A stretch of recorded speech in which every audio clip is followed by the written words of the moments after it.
welcome. I'm Claire Dyer, and welcome to the second show of Dyer Consequences here on Unprecedented TV. Still a little bit nervous, and we're getting there because it's all very new channel. So we are hoping to continue week by week with different guests, real people expressing their issues and their stories that the mainstream media won't cover, because here we don't want to be censored and we want to keep freedom of speech very much alive. Today, we will be touching on the pharmaceutical industry, our medical profession, and also our governments. And many people are obviously aware of prescription drugs and medicines that have obviously gone into production that later on down the line we find that are not safe and also effective, but definitely not safe, causing severe adverse conditions. And a lot of this has been covered up over many years. Most people are very much aware of thalidomide back in the 50s and 60s, which was a drug that was given to pregnant women to prevent anti-sickness. Well, it was an anti-sickness drug.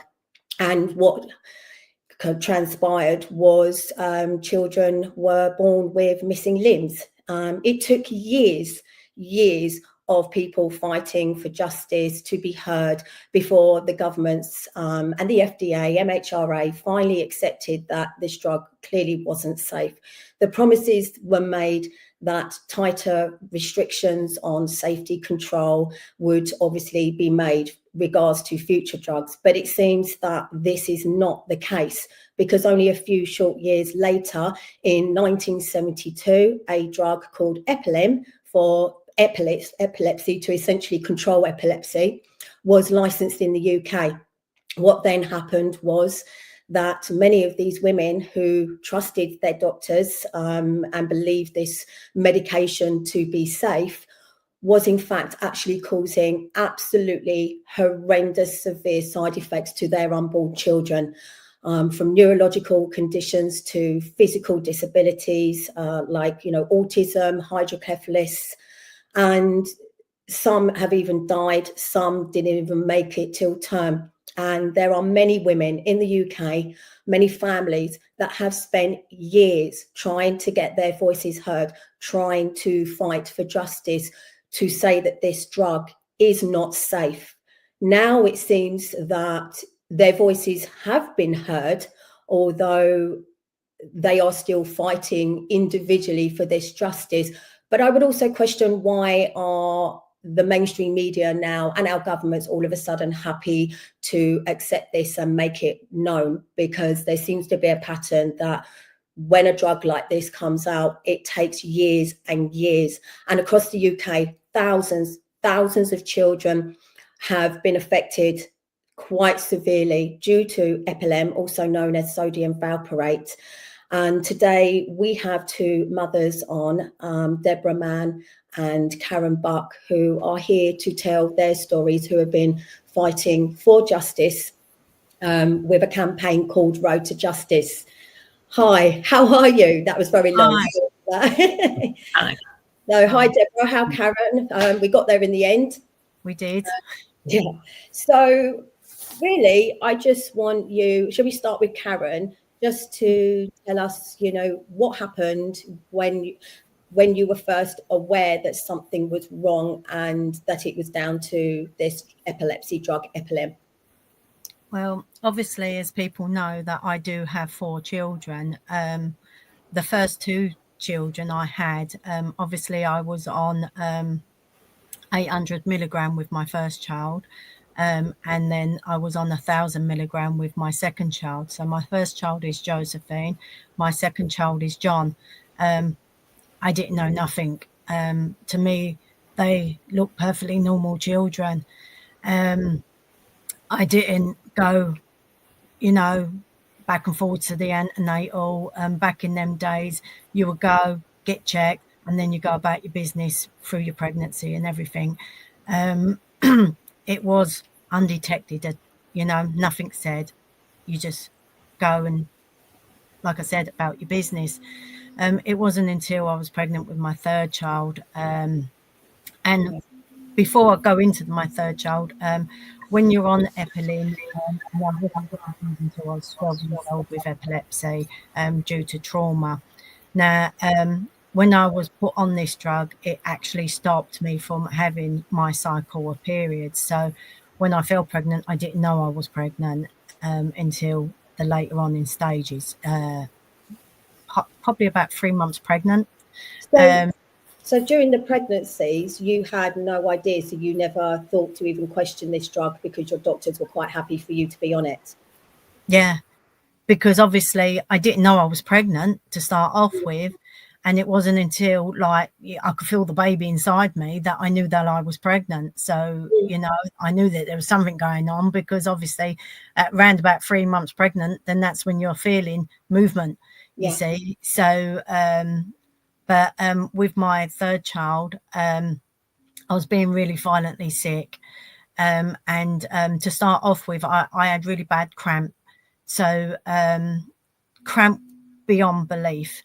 So they thought I had a cyst in my ovary.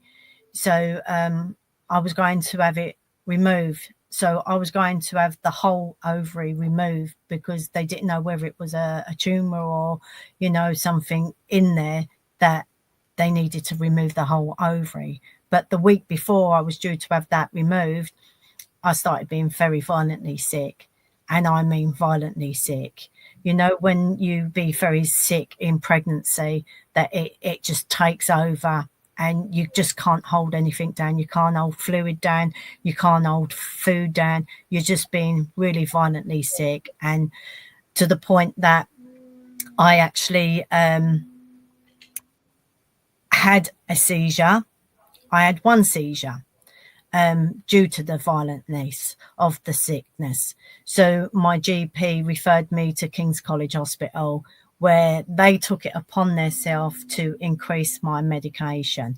They increased it quite high compared to what I was on, you see. So, and my reaction to what the doctors were saying was the fact that if I don't take and listen to what they're saying, to the quantity of the medication that they want to put me on, if I don't take this amount, that I would kill my baby if I took a seizure. So when you're sitting there listening to these doctors, now you got to remember, I'm only a young woman now.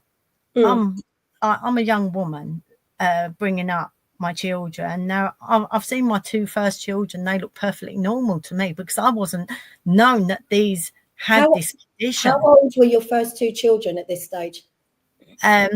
Well, I was 16 when I had my first child, you see. And then when I had my first child, I was 16. Then 2 years later, I fell again. So I was 18 when I had my other one. And then there was a 10-year gap. Yeah. See, so because I didn't want no children. You see, I was too young. I wanted a career. I didn't want children. You see, so. But when did you first notice? When did you first notice that something wasn't right? Then, it wasn't until I was 6 months pregnant. I was told that my child was spina bifida with hypercephalus. Right. What do I want to do? Have an abortion. Right. And I didn't even know she was a little girl. Right. You know, they told me I had a little girl. And obviously, these two conditions are obviously one of the two conditions that is caused by this drug, epilim. Yeah. Right. So when did you so when did you realise that it was the epilepsy drug? Well, when you're being put on a very high dose of medication, and to me, I was on a low dose with my first two, and they looked to me perfectly normal. Right. You see, and then I'm put on a high dose drug, and then I'm being told that my daughter is like damaged, and they're telling me I've got to, you know, get rid of her. You see, and then I'm being put in a room, you know, with no help or anything, and telling like I've got to have an abortion at 6 months pregnant. Yeah. but I can still feel her moving and everything. So they're basically telling me my daughter is basically dead inside me because she's all damaged in her head, you see. So it's really kind of frightening and daunting for me. So I tell the hospital, look, I don't want to speak to anyone in this hospital because they've left me in this room for hours on end, and I feel like the walls are caving in on me. I need to see somebody else who can explain to me what's going on. So I'm going to call Deborah in. I'm going to call Deborah in now. Bless her. She's been sitting there waiting patiently. Can you just tell me a little bit about, you know, your story? When did you know that there was something wrong, and when did you try to obviously get help for your child and realise that it was down to this drug? 6 months into my last pregnancy, the fifth baby. Okay. Fourth baby. The third one was late miscarriage, but yeah. Okay. Looking back now, so your other 4 children, do they have this condition as well? Have they been affected? The first 2 died. They're buried in Bristol. The third one was a late premature, so I tend to counter. And then the other 2, they're alive and with me today. So yeah. I didn't find out until I was pregnant with my last baby about this. And how did you find out? There was a story on Watchdog of all places, Christine Stafford case, and I saw it, and I was seeing the paediatrician that week for my other daughter, and I asked her, and she said yes. Apparently, they'd been diagnosed from birth. Right. And what was the actual diagnosis that's now been given? It was fetal valproate syndrome. It was diagnosed as, yeah. Right. Do you know, honestly, it is absolutely shocking. So tell me a little bit about the campaign, because obviously there's lots of women out there, and you've all managed to sort of, a few of you've grouped together, and you're now trying to campaign against this. Do you want to tell me a little bit about that? It's called Road to Justice, isn't it? Yeah, that's Karen's page. Is it? Yeah, Karen's done an awful lot of work on this. Yeah. Karen, I'm going to ask you about the hard work of the campaign Road to Justice, because obviously, you know, as mothers, you've felt so strongly about this and have reached out to obviously other women that have gone through the same thing. Yeah, well, basically, originally I had a Facebook page because I nearly lost my daughter at the age of 19, and I opened up a page on there so I can just tell my experience. And I put the page there, and it was laying dormant for a little while because obviously I was in hospital with my daughter for 5 weeks, where she lost her life basically, and doctors turned around and said we need to pull the plug on her now. Basically I told everyone just to leave me in peace with my daughter so I can bless my child. So I was blessing my child, and she reached out. I don't know, it's a miracle. She grabbed my arm when I was blessing all her organs that basically failed on her.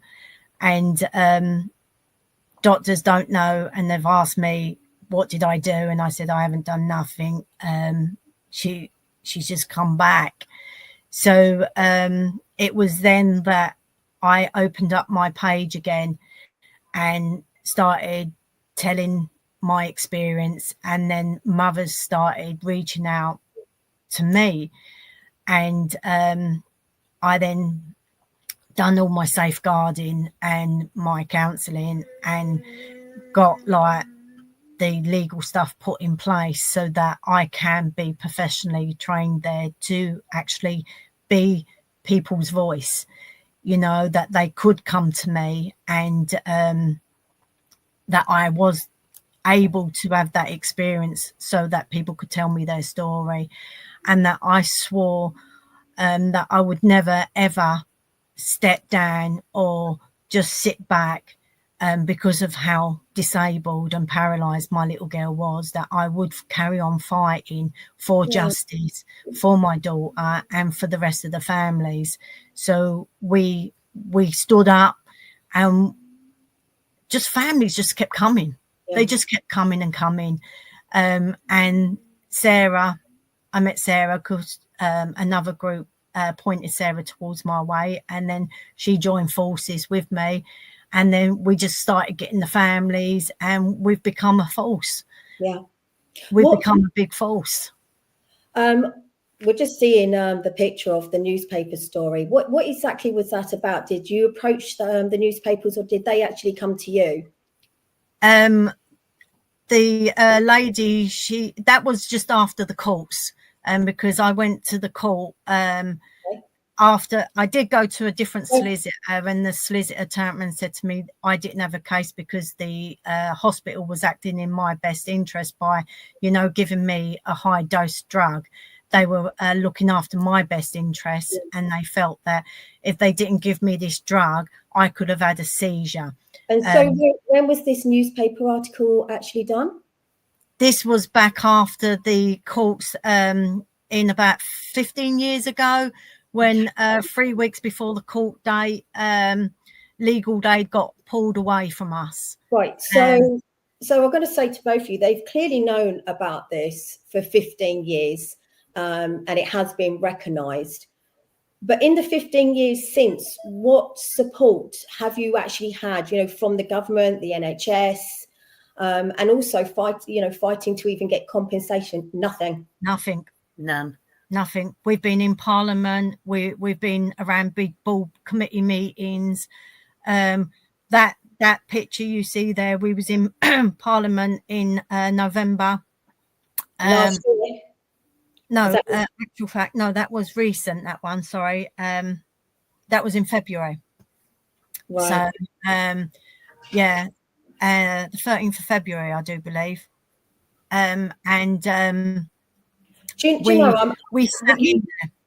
You saying that is that's actually really shocked me. So for 15 years, they have acknowledged the fact that this drug has caused such severe disabilities, even death. They've known for 50 years. Well, yeah, it's been 5 decades and it's still going on. And is this drug still licensed? Yeah. So there are women out there still being prescribed these drugs by their doctors and their consultants. Yeah.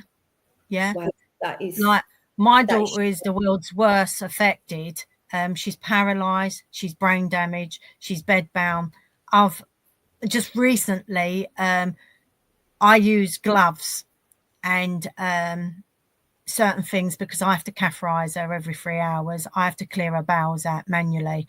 I was told that my disposable gloves that I get prescribed, I was not allowed to have them no more because it's a privilege. It's a luxury item. So I had to fight again. This is about the 3rd time I've had to fight to say that is not a luxury item. If I was to go into a hospital or a GP and they had to examine me, the first thing they would do is put on gloves. So why do you feel the need to take something that is an essential item that I have to use to catheterize my daughter and clear her bowels out, that you feel the need to take that away from me to do for my daughter? Deborah, tell me a little bit about your day-to-day life with your children. I started taking it in 1975. So my Ronnie was born with 2 holes in the heart, and she developed major ear problems. She has severe bilateral cholesteatoma. That happens when when an infection eats away at the bone in your brain. She's had 13 operations. At some point, there is no bone between your brain and that. And when you reach that stage, death is kind of like goes in hand. This is your daughter in the photo here, isn't it? Yeah, it's my daughter with the blue headband, the go, you can see. Blue headband. My other daughter, my youngest one, she's one of those people, looks fine and behaves like she's fine, but she's got so much stuff going on. In 1 week alone, she had 4 different diagnoses handed to her, and it feels like an ongoing process. It's got to be remembered that these children, although they're born with certain amount of health problems, these health problems knock against each other and create new health problems. Yes. So it's kind of like this ongoing process for our children. And not now, only obviously all of these children, yours included, are obviously having to have, long-term care, obviously more medications. And I'm guessing you find it now very, very hard to trust the medical profession and what they're telling you, what medications they should be taking, what procedures they may need. But the medication is a really good point, because now there's questions about how long it stays in their body. There was one lady recently whose son actually died with fetal valproate spectrum disorder on his death certificate at 21, and they found sodium valproate in his organs, and they still have the brain bits with that. So just for people that don't know, what Deborah is obviously saying is that that's the condition. So they've now recognised whether it's hydrocephalus, I can't pronounce it, but hypercephalus. Thank you. That's water on the brain. What hypercephalus is water on the brain. Yes, exactly. Funny enough, when I was pregnant with my 4th, they suspected that, but thank God she was absolutely fine. But, autism, all of these disabilities, they are not labelling them with a specific diagnosis. They actually have given you a diagnosis that is firmly linked to sodium valproate, which is obviously epilim. And as you're just saying, Deborah, 21 years old, and they found the drug still in his body from obviously when he was a fetus, I'm guessing. Is that correct? Yeah.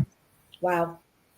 It wasn't expected, obviously. It was assumed it was naturally going to be cleared out via the lymph, kidneys, etc., like you'd normally would, but it's not. Yeah. No, sorry. So we're just seeing obviously a video, and I can see that Sarah obviously in the video. What exactly was this that day? What were you doing?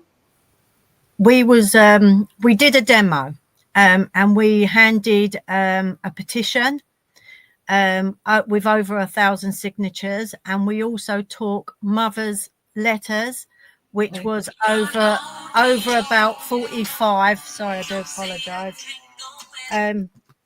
We handed mothers' letters, over 45 mothers' letters, down to 10 Downing Street.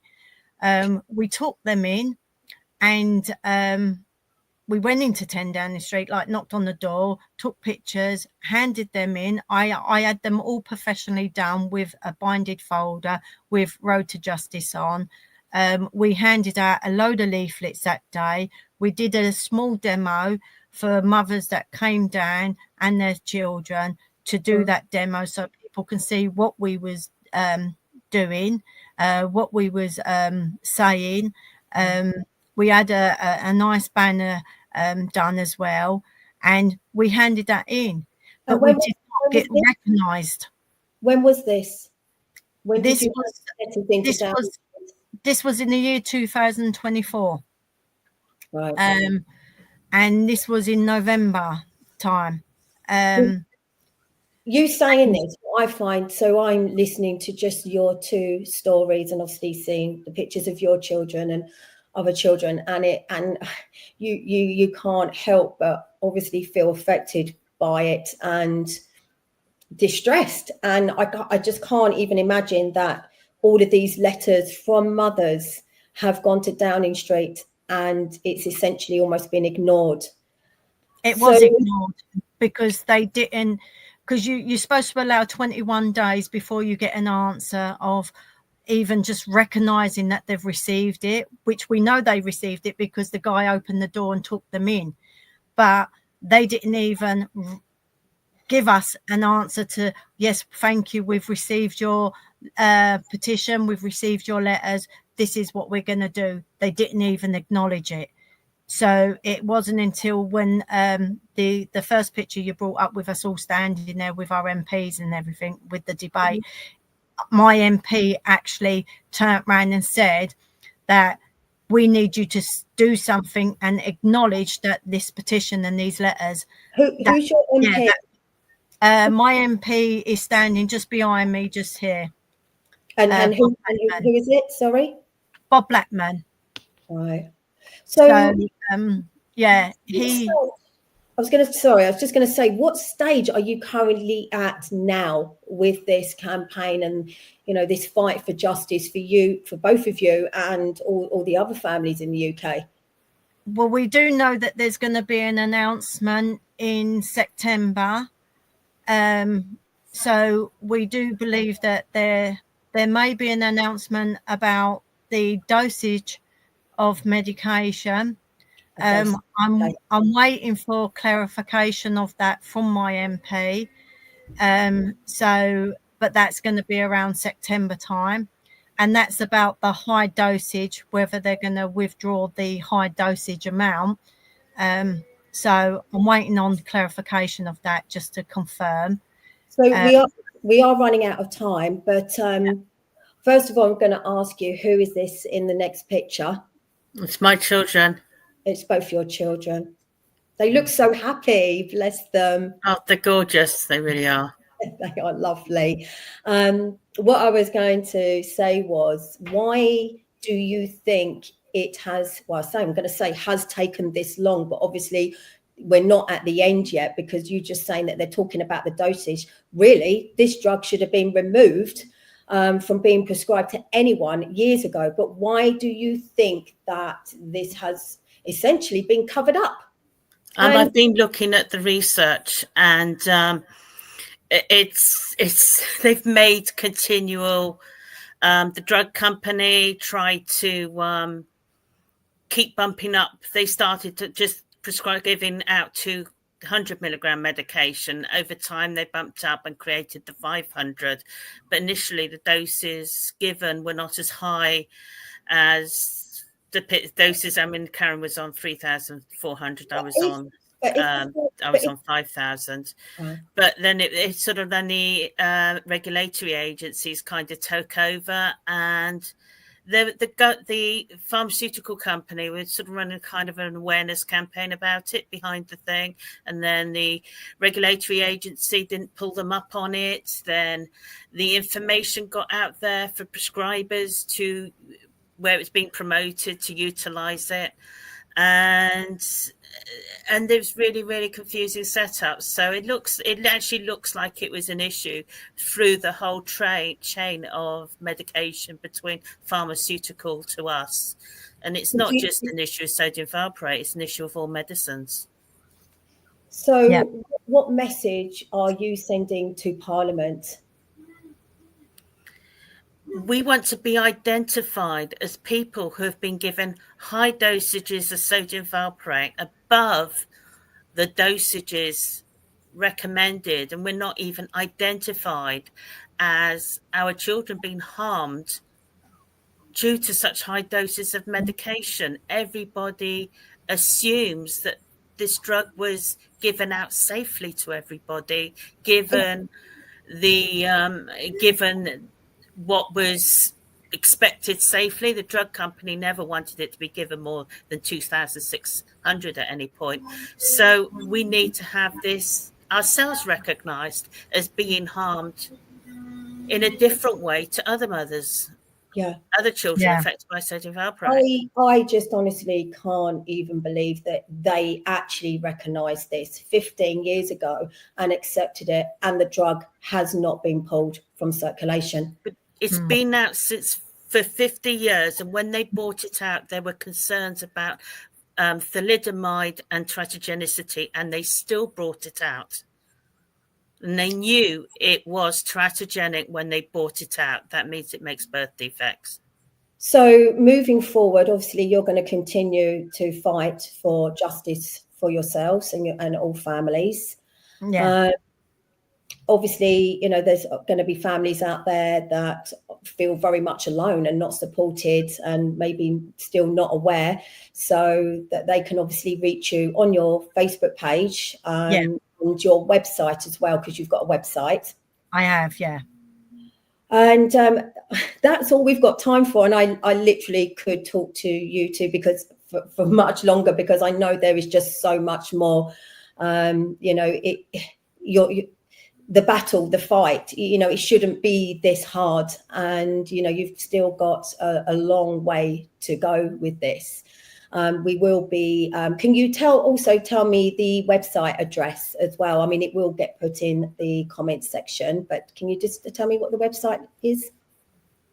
Oh, it's, I'll just have to get it up, sorry. Because I've just pulled it up. It's just new. So I think you did send it to me, but I don't have it to hand. I thought you would know it off the top of your head. No, you know why? Because I've only just done it. So it's only just been put up. So it's where you can find me. And it's I'm on Instagram. I'm on what's your Instagram name? It's just Karen. It's at Karen 48570. At Karen 48570. And the website address? So the website, all you got to do is put in Karen Buck 1234 at outlook.com. Karen Buck 1234 at outlook.com. Yeah, so, and it's Road to Justice. Road to Justice. So for anybody who is looking for support or, you know, wants to help campaign, that's where they can find you. And obviously there is a Facebook page called Road to Justice, and I can put that up. So it's all over TikTok, you know, all over Facebook, YouTube, and on X. So I really want to thank you two for coming on today. I know the mainstream media have decided now to cover it all of a sudden after all of this time. I know ITV, Sky are all of a sudden interested. It's a shame that it's taken this long, and I really, honestly, I really hope that you get the justice that you deserve for your children, but also for everyone else. I really do. It should never have happened. And so, it's a pleasure coming on here, Claire. Yeah. I really thank you for doing this. And if anytime you want to do some more, we'd be willing to come on your show to do more. Well, you know, it is quite long.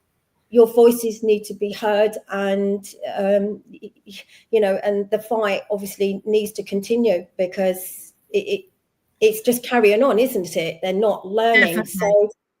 So thank you for sharing your story with me today. And I really, you know what, I wish you luck with achieving what you set out to achieve.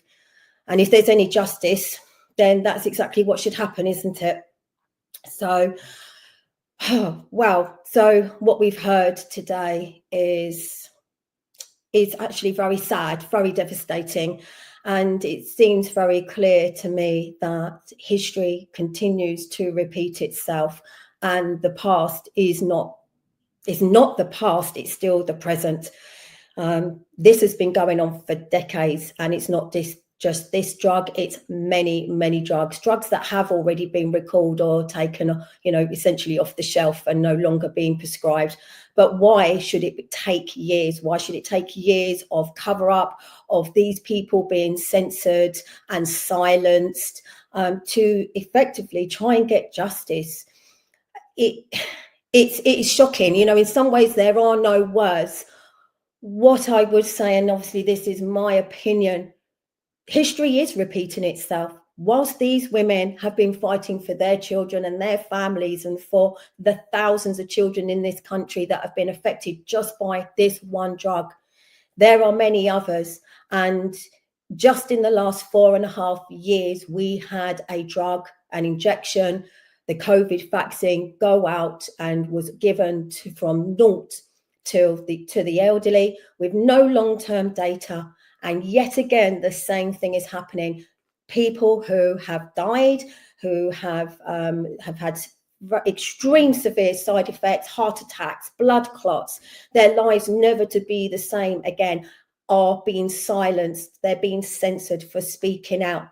The one thing I can say is it really is time to hold our system to account. We have to, and we have to continue to speak out. So that's all we've got time for today. I'm Claire Dyer. This is Dyer Consequences.